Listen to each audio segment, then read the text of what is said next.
Hello दोस्तों, welcome to my YouTube channel MR classes. पिछले lecture में मैंने आपको एक्सरसाइज 3.1 मैट्रिक्स का न्यूमेरिकल पार्ट क्वेश्चन नंबर 5 तक करा दिया था। अब अगले क्वेश्चन पे चलते हैं, क्वेश्चन नंबर 6 पर। तो find the value of x y and z from the following equation. X y and z की वैल्यू आपको निकालना है। आपका ये 3 इक्वेशन दे रखा है, ठीक है, मैट्रिक्स के फॉर्म में। ओके, अब ये मैट्रिक्स आपका पहला पार्ट दे रखा है, दूसरा पार्ट मैट्रिक्स ये दे रखा है, तीसरा पार्ट आपको मैट्रिक्स ये दे रखा है। तो आपका ये 3 क्वेश्चन है, ठीक है। तो पहला क्वेश्चन करते हैं, ये आपका इक्वलिटी ऑफ द मैट्रिक्स, आपको थ्योरी पार्ट में पढ़ा था इक्वलिटी ऑफ द मैट्रिक्स, ठीक है। उसके बेस्ड पर ये क्वेश्चन आपका लगेगा, ठीक है। तो चलिए स्टार्ट करते हैं। पहला क्वेश्चन क्या है, ये आपका दे रखा है, ठीक है। दो मैट्रिक्स आपका दे रखा है, ठीक है। 2 मैट्रिक्स आपका दे रखा है और ये बोल रहा है इक्वल है। देखो इक्वल का साइन लगा, इसमें भी इक्वल का साइन लगा, इसमें भी इक्वल का साइन लगा, यानी कि ये दोनों मैट्रिक्स आपका इक्वल दे रखा है, ठीक है। तो इक्वलिटी ऑफ द मैट्रिक्स का ये क्वेश्चन है, ठीक है। तो क्या कंडीशन होता था equality of the matrix? Since we know that if 2 matrix are said to equal, अगर जो 2 मैट्रिक्स आपका इक्वल होता था तो उसके लिए 2 कंडीशन था, ठीक है। वो 2 कंडीशन आपका क्या था, वो आपको ये लिख कर दिखाना पड़ेगा यहाँ पर, ठीक है।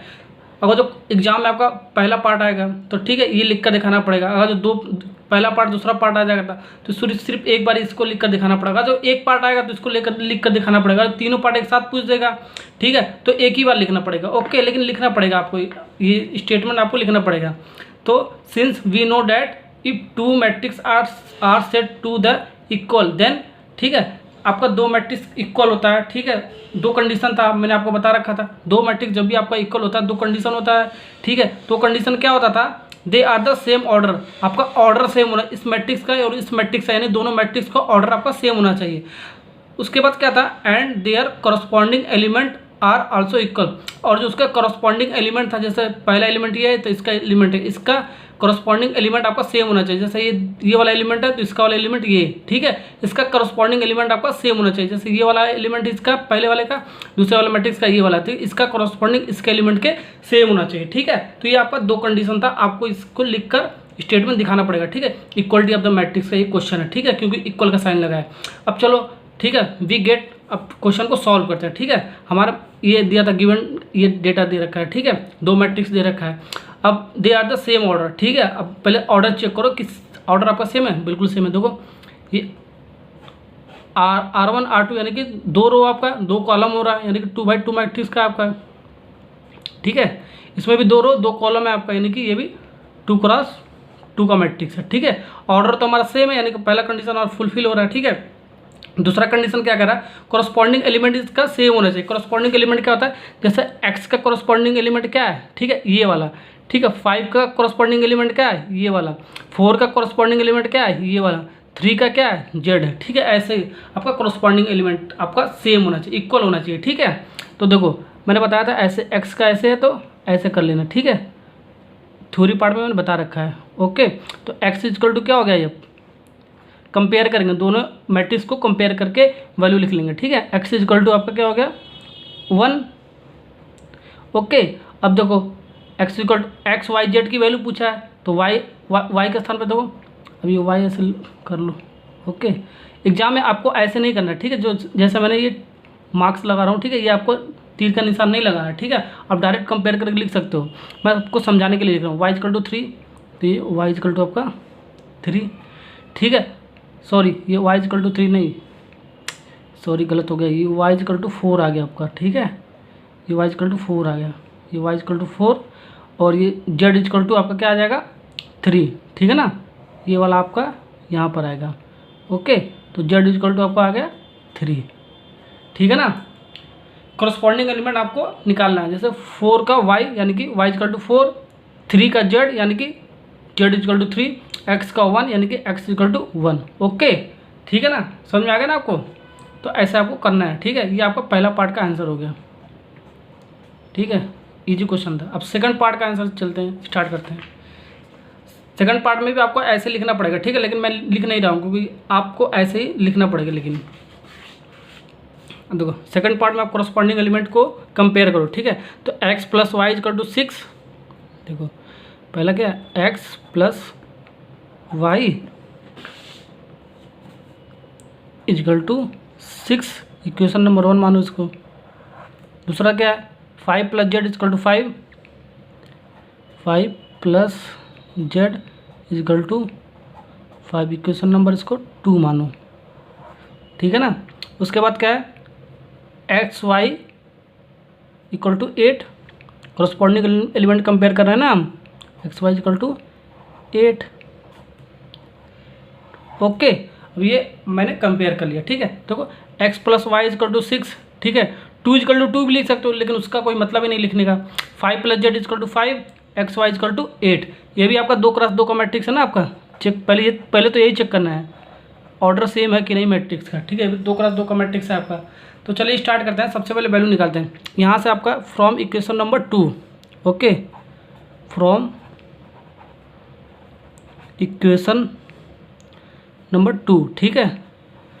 ओके, वी ओके, तो यहाँ से क्या पाओगे आप, z equal to 5 minus 5 equal to z, यानी कि जेड की वैल्यू क्या आ गया आपका, ये 0 आ गया। ओके, जेड की वैल्यू आपका ये 0 आ गया, ठीक है ना। अब उसके बाद इक्वेशन नंबर 1, ठीक है। अब इक्वेशन नंबर 3 को पहले सॉल्व करो, ठीक है। इक्वेशन 1 एंड 3 को बचाना आपका, तो इन दोनों को सॉल्व करते हैं, ठीक है। तो सबसे पहले क्या लिखेंगे, फ्रॉम इक्वेशन 3, ठीक है। 3 को सॉल्व करते हैं। तो 3 एक्स वाई इजकल टू 8 दे रखा आपका, ठीक है। तो इसकी वैल्यू निकालो आप, यानी कि x equal to y divide by 8, इसको इक्वेशन नंबर 4 मांगो, ठीक है। ओके, अब देखो put equation number 4 in equation 1 में पुट करो। 4 वाले इक्वेशन को इक्वेशन नंबर 1 में पुट करो, ठीक है। Equation 1, okay. चलो देखते हैं क्या मिलता है आपका। तो x की वैल्यू y बाई 8 रख दो, जहाँ पर x की वैल्यू पहले ये ऐसे उतार लो, ठीक है, कन्फ्यूज मत हो। x plus y equal to 6, ठीक है। इसमें हम पुट कर रहे हैं, ठीक है, ये वाली वैल्यू। तो x का तरफ y बाई 8 लिख लो, y divide by 8 plus y equal to ये 6 आ गया आपका। अब इसको सॉल्व करो, एलसीएम ले लो आप, ठीक है। ओके ना, एलसीएम ले लो। ये गलत हो गया आपका, सॉरी, ये आपका 8 वाई बाई 8 नहीं, ये आपका क्या हो गया, 8 डिवाइड बाई वाई है, ठीक है ना। यहाँ से आप सॉल्व करोगे तो 8 डिवाइड बाई वाई आएगा, ठीक है ना। अब इसका मतलब क्या है, ये 8 हो गया आपका, ये वाई हो गया, ओके, ठीक है ना। 8 डिवाइड बाई, यहाँ पर गलत हो गया था आपका, ओके, करेक्शन कर लेना आप। तो ये आपका क्या हो गया, वाई एलसीएम ले लिए, तो 8 प्लस वाई स्क्वायर, ओके, ठीक है ना, इजिकल टू 6, ठीक है। अब इसको इधर ले जाओ, ठीक है ना, सॉल्व करो। मैं यहाँ पर सॉल्व कर देता हूँ, यानी कि y 8 plus y square equal to 6y हो गया आपको। अच्छा, यानी कि Y square minus 6y, okay, 6y को इधर लाया मैंने, प्लस 8 इजिकल टू 0। ये आपका क्वाड्रेटिक इक्वेशन आ गया, ठीक है ना। अब इसको क्वाड्रेटिक इक्वेशन को सॉल्व करें। ये आपका क्या है, ये आपका क्वाड्रेटिक इक्वेशन है, ओके। अब इस क्वाड्रेटिक इक्वेशन को सॉल्व करो। तो कैसे सॉल्व करते हैं आपको पता होगा, ठीक है ना। देखो सॉल्व करो, यानी कि इसको कैसे लिख सकते हैं, वाई स्क्वायर, इसको तोड़ो, ठीक है, 6 यानी कि 2 माइनस 4, यानी कि 2y माइनस 4y। तो माइनस, इसका मतलब क्या हो गया, माइनस 6y हो गया, ठीक है ना, प्लस 8 है आपका। हम ऐसे में तोड़ेंगे, ठीक है, ऐसा वैल्यू तोड़ेंगे जिसको हमारे कंपेयर करने पर वैल्यू आपका सेम आए, ठीक है ना। आपको पता होगा कैसे करते हैं इसको, ठीक है। तो इसको करो आप, ठीक है। वाई कॉमन लो आपका, वाई माइनस 2, ओके, वाई मैंने कॉमन ले लिया, ठीक है। उसके बाद कॉमन लो आप -4, तभी तो y -2 आएगा। तो -4 मैंने कॉमन ले लिया, तो ये क्या बचा, ये y बच गया आपका, और उसके बाद -2। तो ये आपका ये सेम आना चाहिए, इसलिए हम इसको इस टर्म में लिखते हैं, ठीक है। ये आपका ये सेम आना चाहिए कंपेयर कर, ठीक है, इक्वल टू 0। ये आपको क्वाड्रेटिक इक्वेशन सॉल्व करने आता होगा आपको, ठीक है ना। तो देखो, तो ये यहाँ से वैल्यू क्या निकल गया है, y इजकल टू 2, दूसरा वैल्यू क्या निकल गया है, y इजकल टू, देखो ऐसे मत करो, ठीक है, y minus 2 equal to 0, okay, y minus 4 equal to ये 0, तो y इजकल टू आपका क्या आ गया 2, y इजकल टू आपका क्या आ गया ये 4, आपका 2 y की वैल्यू निकल गया, ठीक है। y की वैल्यू हम, ठीक है, अब किस में रखेंगे, इक्वेशन नंबर 1 में रखेंगे, ठीक, from equation 1 we have, okay. देखो इक्वेशन 1 में पुट करो, इक्वेशन नंबर 1 आपका क्या है, x plus y equal to 6 है, ठीक है। अगर जो y की वैल्यू हम 2 लेते हैं, ठीक है, तो x plus 2 equal to 6, y की वैल्यू हम 2 ले रहे हैं, ठीक है,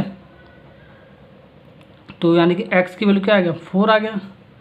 अगर जो हम y की वैल्यू कितना 4 रखते हैं, तो x plus 4 equal to 6, y की वैल्यू हम 4 रख रहे हैं, ओके। तो ये क्या आ गया, x इक्वल टू, सॉल्व करो, 2 आ गया, यानी कि y की वैल्यू आपका 2 आ गया, 2 एंड 4, x की वैल्यू आपका आ गया 2 एंड 4, ओके। तो आपका 2 वैल्यू आ गया, ठीक है। तो हम लिख लेते हैं, ठीक है, देयरफॉर, ओके, x की वैल्यू, अगर y की वैल्यू हम कितने, y की वैल्यू हम 2 ले रहे हैं, ठीक है, y की वैल्यू हम 2 ले रहे हैं ना पहले, तो x की वैल्यू क्या आ रहा था हमारा 4, ओके। और z की वैल्यू हमारा क्या है, ये तो 0 ही है आपका, देखो z की वैल्यू हमारा 0 ही दे रखा है, ओके। अब इसको सॉल्व करो, सॉरी, अब y, अगर जो y की वैल्यू आपका 4 ले रहे थे, तो x की वैल्यू क्या आ रहा था 2 आ रहा था, x इक्वल टू 2, और z की वैल्यू क्या आपका 0, ठीक है। ये आपको इतना आपको यहाँ तक करना पड़ेगा, ठीक है, पूरा वैल्यू लिखना पड़ेगा, ओके। तो आपका ये 2 वैल्यू आ गया निकल के, ठीक है, तो आपका यहाँ पर आंसर हो गया, okay,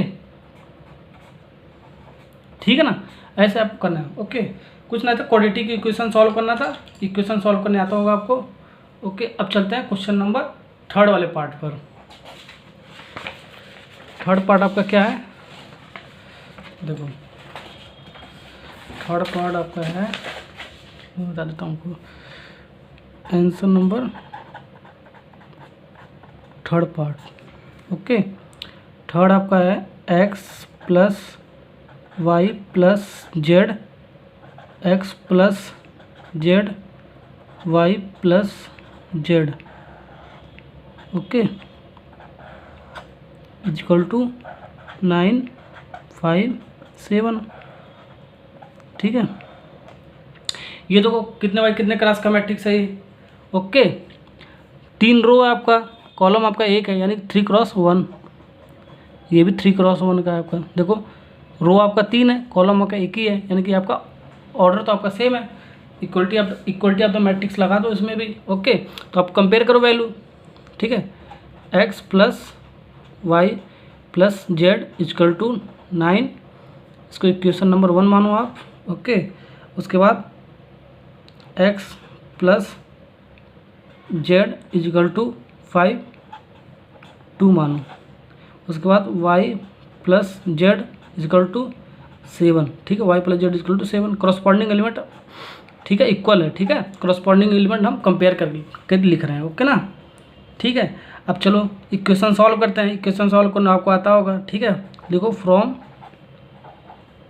equation 1 and equation 2, okay, we have, चलो सॉल्व करते हैं, ठीक है ना। तो देखो x प्लस जेड के स्थान पे हम रख देते हैं इसमें, x प्लस जेड के स्थान पे क्या है 5 है, तो x प्लस जेड हम ऐसे लिख दे रहे हैं, ठीक है, प्लस y इजकल टू 9, तो x प्लस जेड के स्थान पर हमारा 5 है, ओके। तो हम ये 5 वैल्यू लिख ले रहे हैं, प्लस y इजकल टू 9, तो y की वैल्यू क्या आ गया हमारा, देखो y की वैल्यू हमारा 4 आ गया यहाँ से, ओके, y की वैल्यू 4 आ गया, y की वैल्यू निकल गया हमारा, x और z की वैल्यू चाहिए हमें, ठीक है। तो y की वैल्यू इसमें रख दो, तो z की वैल्यू निकल जाएगा, तो from equation 3, okay, equation number 3 से देखते हैं हम, ठीक है। y की वैल्यू क्या है वाई की वैल्यू 4 है तो मैंने 4 रख दिया, प्लस जेड इजकल टू 7, यानी कि जेड की वैल्यू क्या आ गया आपका, z equal to 7 minus 4 equal to 3, यानी कि जेड की वैल्यू आपको क्या आ गया, 3 आ गया। ठीक है, अब जेड की वैल्यू इसमें रख दो इक्वेशन नंबर 2 में, तो आपका क्या आ गया, आ जाएगा एक्स की वैल्यू आ जाएगा। तो लिख दो from equation 2। Okay, equation number 2 से देखते हैं। ठीक है, चलो equation number 2 x plus Z है। ठीक है, यानी कि एक्स प्लस जेड के स्थान पे क्या है, 3 है, तो 3 रख देते हैं। ओके, इजकल टू 5, एक्स की वैल्यू क्या आ जाएगा यहाँ से, एक्स 5 माइनस 3, यानी कि एक्स इजकल टू क्या आ गया आपका 2।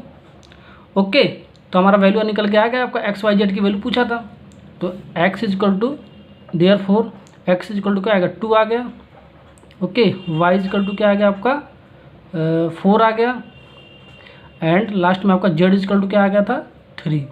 तो आपका ये एक्स वाई जेड की वैल्यू निकल के ये आपका लास्ट वाला पार्ट का आंसर होगा। ठीक है ना, ये आपका तीनों पार्ट कंप्लीट हो गया। ओके, तो क्वेश्चन नंबर 6 आपका कंप्लीट हो गया। तो क्वेश्चन नंबर अब 7 पे चलते हैं। ओके, चलिए क्वेश्चन नंबर 7 पे चलते हैं। Find the value of a b c and d from the equation. अब ये भी आपका इक्वलिटी ऑफ द मैट्रिक्स का क्वेश्चन है। ठीक है, तो हम सबसे पहले क्या लिखेंगे, आपको मैंने बताया ना, ये स्टेटमेंट आपको इक्वलिटी ऑफ द मैट्रिक्स से बराबर वाला साइन दिया रहेगा, तो आपको ऐसे ये स्टेटमेंट आपको लिखना पड़ेगा। ठीक है ना, ये स्टेटमेंट आप इस क्वेश्चन में लिख लेना। ठीक है, ऐसे स्टेटमेंट लिखना पड़ेगा। सेम क्वेश्चन है 6, क्वेश्चन नंबर 6 मैंने आपको अभी कराया ना, उसी टाइप का क्वेश्चन है। ठीक है ना, तो चलिए अब हम क्या करते हैं, यानी कि दो मैट्रिक्स आपका इक्वल है, तो उसका कॉरस्पॉन्डिंग एलिमेंट आपका इक्वल होना चाहिए। ठीक है, तो हम कंपेयर कर लेते हैं कॉरस्पॉन्डिंग एलिमेंट। तो ए माइनस बी इक्वल टू -1, ये इक्वेशन नंबर 1 मान लो आप। ठीक है, ओके, उसके बाद 2 minus b equal to 0, equation number 2 मानो। ओके, अब 2a प्लस सी, ये क्या है 5, 2a plus C equal to, ये क्या आपका है 5, थर्ड इक्वेशन मान लो इसको। उसके बाद क्या है 3c plus d, 3c plus d equal to किसके बराबर 13 के। ठीक है ना, ये क्वेश्चन नंबर 4। अब ये चारों इक्वेशन को सॉल्व करो, ए बी सी डी की वैल्यू निकाल लोगे। ठीक है, इक्वेशन आपको सॉल्व करने आता भी होगा। ठीक है, तो हम चलते हैं सबसे पहले इक्वेशन नंबर 2 पे चलते हैं। ठीक है, फ्रॉम इक्वेशन 2। ओके, 2 पे जाने पर हमें क्या मिल रहा है, तो लिख देते हैं 2a minus B is equal to आपका 0 है। ओके, यानी कि ये क्या लिख सकते हो आप, यहाँ से आप b इजकल टू 2a लिख सकते हो, b इजकल टू 2a ये लिख सकते हो ना आप, b इजकल टू 2a के इधर ले गया मैं। ठीक है, b equal to minus minus cut जाएगा आप। ठीक है, या 2a इजकल टू b लिख सकते हो। ठीक है ना, तो ये मैं ऐसे लिख सकता हूँ। ठीक है, b equal to 2a। Okay, अब चलो सॉल्व करते हैं। अब इक्वेशन नंबर किस में रखे मैं, इक्वेशन नंबर 1 में रखते हैं। ठीक है ना, फ्रॉम, अब कैसे भी सॉल्व कर सकते हो। ठीक है, चारों क्वेश्चन को सॉल्व करो, ए बी सी डी की वैल्यू निकाल सकते हो। ठीक है, equation number 1। Okay,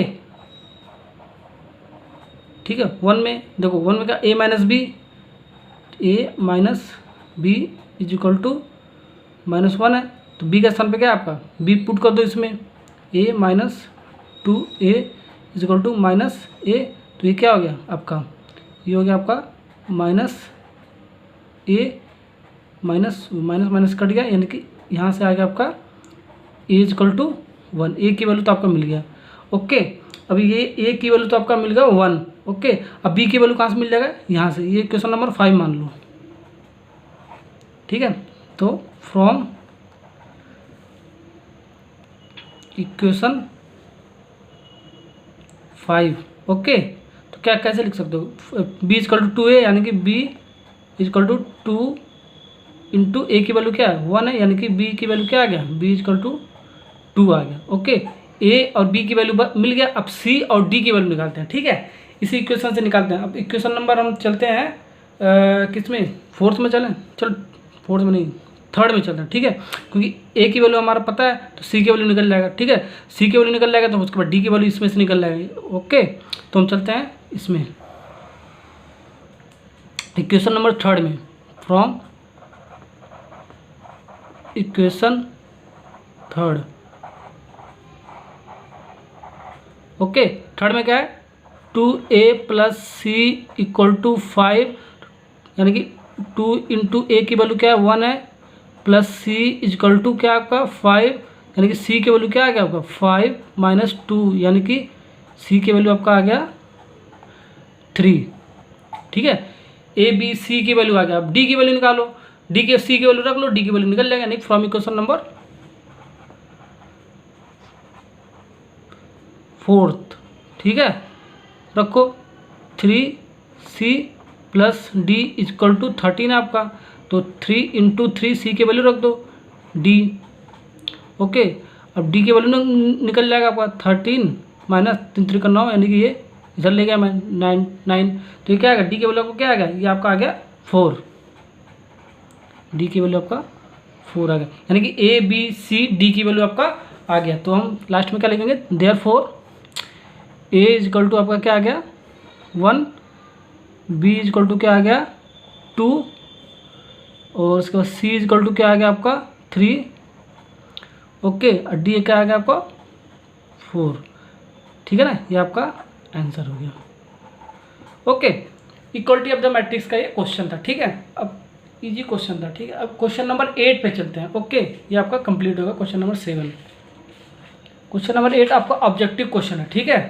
question number 8 objective, 9 objective और 10 ऑब्जेक्टिव, 3 क्वेश्चन है आपका लास्ट में, और तीनों आपका ऑब्जेक्टिव क्वेश्चन है, ठीक है। तो चलते हैं, ए आपका दे रखा है जनरल फॉर्म में आपका m×n के मैट्रिक्स में, पूछ रहा है इज स्क्वायर मैट्रिक्स कब होता है, ठीक है, स्क्वायर मैट्रिक्स कब होता है आपका, ये आपका ए मैट्रिक्स दे रखा है AIG के टर्म्स में m×n, ये आपका जनरल फॉर्म में दे रखा है। तो पूछ रहा है आपका ये इसको स्क्वायर मैट्रिक्स अगर जो बनाना हो तो ये कंडीशन क्या क्या होता है, तो कंडीशन आपका 4 ऑप्शन दे रखा है, ठीक है। तो ए दे रखा है m n, बी क्या दे रखा है m n, सी क्या दे रखा है m=n, डी क्या दे रखा है none of the. Theory part में मैंने बताया था स्क्वायर मैट्रिक्स होता है, ठीक है, तो m=n होता है, ठीक है, number of row = number of column के होता है, ठीक है ना, तो m=n, ये तो आपका ऑब्जेक्टिव आंसर था, ठीक है, इजी क्वेश्चन था। क्वेश्चन नंबर 9 में चलते हैं, which of the given value of the x and y make the following pair of the matrices equal, ठीक है, ये भी इक्वलिटी ऑफ द मैट्रिक्स का है, और चार ऑप्शन इसमें दे रखा है, ठीक है, ये भी ऑब्जेक्टिव क्वेश्चन है, ठीक है ना। चलो इसमें से वैल्यू निकालते हैं, एक्स वाई की वैल्यू निकालना है ना, वैल्यू फाइंड आउट करते हैं, ठीक है ना। चलो करते हैं, पहले देखते हैं क्या आंसर आता है। तो पहले तो कॉरस्पॉन्डिंग एलिमेंट हम सेम है, ठीक है, उसको इक्वल के बराबर करते हैं, 3x + 7 = इसका कॉरस्पॉन्डिंग इसका, ठीक है 0, तो यहाँ से x की वैल्यू निकल आएगा, x यानी कि 3x = -7, यानी कि x की वैल्यू क्या आ गया -7/3, ठीक है, -7/3 देखो x में है क्या आपका वैल्यू, ये तो किसी में नहीं है, ठीक है, x = -7/3 है क्या, कहीं नहीं है, तो ये तो आपका b part not possible for find, ठीक है, ये बी पार्ट आपका आंसर आ जाएगा, यहीं से आपको पता चल रहा है, ठीक है। आगे चलते हैं, ठीक है, y - 2 = 5 के, या 5 = y - 2 लिख सकते हैं, बात है कि आपका। ओके, तो ये क्या आ गया आपका y = 7 आ गया आपका, ठीक है। अब देखो इसके बाद क्या हुआ, x की वैल्यू मिल गया, y की वैल्यू मिल गया, x और y की वैल्यू आपका मिल गया, ठीक है ना, x y की वैल्यू मिल गया, बट x y की वैल्यू यहाँ पर भी आपका दे रहा है, देखो आ रहा है क्या, y + 1 = क्या है 8, y + 1 = 8, तो y की वैल्यू क्या मिल गया यहाँ से 7, y की आपका 2 वैल्यू नहीं मिल रहा है, ठीक है, y = 7 मिल रहा है, y = 7 यहाँ भी मिल रहा है, ठीक है ना। अब देखो x वाला निकालो, ठीक है ना, x वाला निकालो, 2 - 3x, ओके, = कितना 4k, ठीक है ना। तो देखो सॉल्व करो क्या आ रहा है आपका, तो ये आपका हो गया -3x 4 - 2 यानी कि 2, यानी कि x = -2/3, ठीक है ना।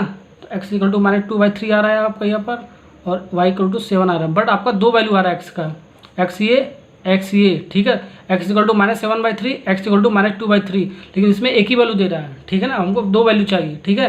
y की वैल्यू हमारा 7 आ रहा है, ठीक है, लेकिन हमारा x की वैल्यू 2 आ रहा है, लेकिन ऑप्शन हमारा एक ही दे रखा है, ठीक है, तो हमारा नॉट पॉसिबल हो जाएगा, ठीक है, इसमें तो ऑप्शन ही नहीं दे रखा है, यानी कि आपका बी पार्ट आंसर करेक्ट हो जाएगा आपका, ठीक है। x की हमारी दो वैल्यू दे रहा है, तभी तो हमारे इक्वलिटी ऑफ द मैट्रिक्स बन रहा है आपका, देखो ना, x इक्वल टू -2/3 आपका निकला, x इक्वल टू -7/3, तो इसमें तो एक ही ऑप्शन दे रहा है, ठीक है, तो हमारा ये ऑप्शन सही होगा। दो है ना आपका, x की वैल्यू 2 निकल रहा है, तो दो वैल्यू निकलना चाहिए x की, ठीक है ना, तो हमारा b part is correct answer, okay, ठीक है ना, बी पार्ट आपका करेक्ट है। अब क्वेश्चन नंबर 10 पे चलते हैं। क्वेश्चन नंबर 10 आपका क्या है, देखो, the number of the all possible matrices of the order 3x3 with each entry 0 और 1। अब क्वेश्चन क्या पूछ रहा है, ध्यान से सुनना, थोड़ा अच्छा क्वेश्चन है, ऑब्जेक्टिव क्वेश्चन है, ठीक है। The number of all possible matrices, ठीक है, मैट्रिसेस बनाना कितना नंबर ऑफ पॉसिबल है, ठीक है, मैट्रिक्स बनाना है आपको, ऑर्डर दे रखा है 3x3 और उसकी एंट्री दे रखा है 0 और 1, ठीक है, 0 और आपका 1 दे रखा है, ठीक है ना। एंट्री क्या होता है आपका, एलिमेंट्स को ही आपको एंट्री बोलते हैं, तो मैट्रिक्स के अंदर जो हम लिखते हैं ना उसको एंट्री भी बोलते हैं एंड एलिमेंट्स भी बोलते हैं, ठीक है। तो इस क्वेश्चन को हम सॉल्व करते हैं, नंबर ऑफ पॉसिबल मैट्रिक्स कितना नंबर ऑफ आपका मैट्रिक्स बनेगा 3x3 मैट्रिक्स का, और एंट्री आपका उसके अंदर दे रखा है, ठीक है, ओके। जैसे कि ऐसा एग्जांपल दे दे रहा हूँ मैं, ठीक है, ये 3x3 का मैट्रिक्स है, ठीक है, इसके अंदर एलिमेंट्स दे रखा है 0 और 1 दे रखा है, ठीक है, ये आपका एलिमेंट दे रखा है, ओके। अब पूछ रहा है इस एलिमेंट से आप कितने 3x3 का मैट्रिक्स है, कितना आप नंबर ऑफ मैट्रिक्स बना सकते हो, ठीक है। ऐसा तो हम लिखते जाएंगे, पता ही नहीं चलेगा आपको कितना बना सकते हैं, ठीक है, इसका मेथड है, ठीक है। तो हम क्या जानते हैं, we know that order of the matrix equal to m cross n equal to क्या होता है 3x3, ये क्या दे रखा है आपका, ये आपका ये मैट्रिक्स दे रखा है, ठीक है, ये तो आपका फार्मूला होता है m cross n, order of the matrix जब निकालते हैं, तो मैट्रिक्स हमारा दे रखा 3x3 का, ठीक है। अब नंबर ऑफ एलिमेंट्स या एंट्री निकालते हैं, तो कैसे निकालते हैं, नंबर ऑफ एलिमेंट्स या एंट्री बोलते हैं इसको, ठीक है, एलिमेंट्स को हम एंट्री बोलते हैं इन मैट्रिक्स, ठीक है, 3x3 में निकालना है, ठीक है, तो इसको वैल्यू अब निकालें, इसको रिजल्ट इसका आता है, तो क्या आता था हमारा एलिमेंट्स आता था, यानी कि 9 है, 3 3 करना हो, यानी कि 9 आ जाएगा आपका, ओके। अब इसके बाद क्या करेंगे, ठीक है, इसके बाद ध्यान से सुनना, ठीक है, ये इसके बाद आपका है, देखो, अब क्या करेंगे, अब जो हमारा एंट्री एलिमेंट्स दिया रहेगा उसे हम काउंट करेंगे, ठीक है, उससे हम काउंट करेंगे, ओके। देखो एंट्री क्या दे रखा है आपका, एंट्री को हम एलिमेंट्स बोलते हैं, ठीक है, ठीक है, एंट्री आपका देकर रखा 0 और 1, ठीक है ना। अब देखो इसको हम काउंट करेंगे, कितना है टोटल, कितना है, 0 को भी हम एलिमेंट्स में लेते हैं मैट्रिक्स में, क्योंकि हम देखो मैट्रिक्स में मान लो मैं 2x2 का, 1x1 का, 2x2 का, 3x3 का, 4x4 का मैट्रिक्स जब बनाते हैं, तो ये तो आपका मैट्रिक्स नल मैट्रिक्स होता है ना, तो ये तो आपका क्या होता है, नल मैट्रिक्स होता है, 2x2 क्रॉस नल मैट्रिक्स होता है, तो हम 0 भी तो मैट्रिक्स के अंदर काउंट करते हैं ना, तो इसलिए हम इसको 0 को भी काउंट करते हैं मैट्रिक्स में, ठीक है, एलिमेंट की तरह काउंट करते हैं, ठीक है। तो 0 आपका 1 हो गया, ठीक है, दूसरा एलिमेंट आपका क्या पूछ रहा है 1 है, तो 1 + 1, तीसरा होगा जब 2 होता है तो +1 हो जाता है, यानी कि 3 हो जाता है, यानी कि क्या होगा 2 हो गया, ठीक है ना। तो टोटल एंट्री कितना आ गया हमारा, टोटल एलिमेंट्स कितना आ गया या एंट्री कितना आ गया, ठीक है 2, ओके, ठीक है ना। टोटल एलिमेंट्स आपका 0 और 1 1 + 1 यानी कि 2 आ गया आपका, ओके। तो हम कैसे लिखेंगे, देखो क्या पूछा, क्या question, number of all possible matrix, देखो अब लिखेंगे the number of all possible matrices is R, ठीक है ना, कितना है आपका टोटल एलिमेंट्स कितना है 2 है, ठीक है, तो 2 का पावर, ठीक है, इसके बाद m cross n, okay, m cross n की वैल्यू क्या दे रखा है 3 × 3, यानी कि एलिमेंट्स क्या देख रहा है, ये एलिमेंट्स है आपका, नंबर ऑफ एलिमेंट्स है, ठीक है, तो 2 3 क्रॉस 3 का दे रखा है, यानी कि 3 3 का 9 तो हमने निकाल ही लिया, तो ये क्या आएगा, इसकी वैल्यू क्या आएगा 512, ठीक है ना, ये आपका करेक्ट आंसर आपका डी पार्ट है। ओके, क्या करना था इसमें, देखो ये तो मैंने ऐसे सॉल्व करने का तरीका है, ठीक है। अभी ये ऑब्जेक्टिव क्वेश्चन है, ठीक है। हम डायरेक्ट कैसे पहुंचेंगे, देखो जो भी हमारा एलिमेंट दे रखा हो, पहले 3x3 का मैट्रिक्स है, पहले हमारे जो एलिमेंट दे रखा होगा, ठीक है। और तो पूछेगा कि हम कितना मैट्रिक्स बना सकते, number of all possible matrix का हम कितना बना सकते हैं, और आपका ये दिया रहेगा, ठीक है। ये 3x3, 2x2, 4x4, 3x4 ऐसे कुछ भी दे सकता है, ठीक है। आपको जाना कहाँ है, सबसे पहले देखना है एलिमेंट्स क्या दे रखा है, ठीक है। कितना एलिमेंट दे रखा है, 0 1, ठीक है। 0 1 दे रहा है, यानी कि टोटल एलिमेंट कितना होगा, 2 हो गया। और 0 1 4 3 दे देता आगे, ठीक है, या 2 दे देता तो टोटल एलिमेंट कितना हो जाता, 3 हो जाता। 3 के बाद 4 देता, टोटल एलिमेंट कितना होता, 4 हो जाता। तो हम टोटल एलिमेंट्स लिखेंगे, सबसे पहले टोटल एलिमेंट्स काउंट करेंगे, यानी कि 2 हो गया आपका। और इसके आगे एक और दिया तो 3 हो जाता है आपका, ठीक है। उसके पावर यानी जितना होगा टोटल एलिमेंट का, ठीक है। मान लो यहाँ पर 3 होता तो 3 का पावर हो जाता, ठीक है। यानी कि 2 दिया तो 2 का पावर हम निकाल लिया। 0 प्लस 0 आपका एलिमेंट में काउंट करता है ना हम, तो 1 + 1 यानी कि 2 दिया आपका, ठीक। 2 का पावर m क्रॉस जो हमारा दिया रहेगा ये लिख लेंगे, और इसको हम सॉल्व कर लेंगे, ठीक है। जो हमारा आंसर आएगा वो आपका करेक्ट आंसर हो जाएगा, ठीक है ना। यहाँ से डायरेक्ट कर सकते हो, ठीक है। इसको काउंट करो कितना एलिमेंट है, टोटल एलिमेंट है, फिर उसको इस फॉर्म में लिखो। अगर 3 है तो 3 लिखो, और जो हमारा दिया है इसके पावर में लिख दो, और उसको सॉल्व कर लो, वो आपका आंसर हो जाएगा, ठीक है ना। तो क्वेश्चन नंबर 10 में हमारा कंप्लीट हो गया। एक्सरसाइज 3.1 आपका एकदम कंप्लीट हो गया। अब उसके बाद एक्सरसाइज 3.2 का हम थ्योरी पार्ट स्टार्ट करेंगे नेक्स्ट लेक्चर में। Okay, thank you.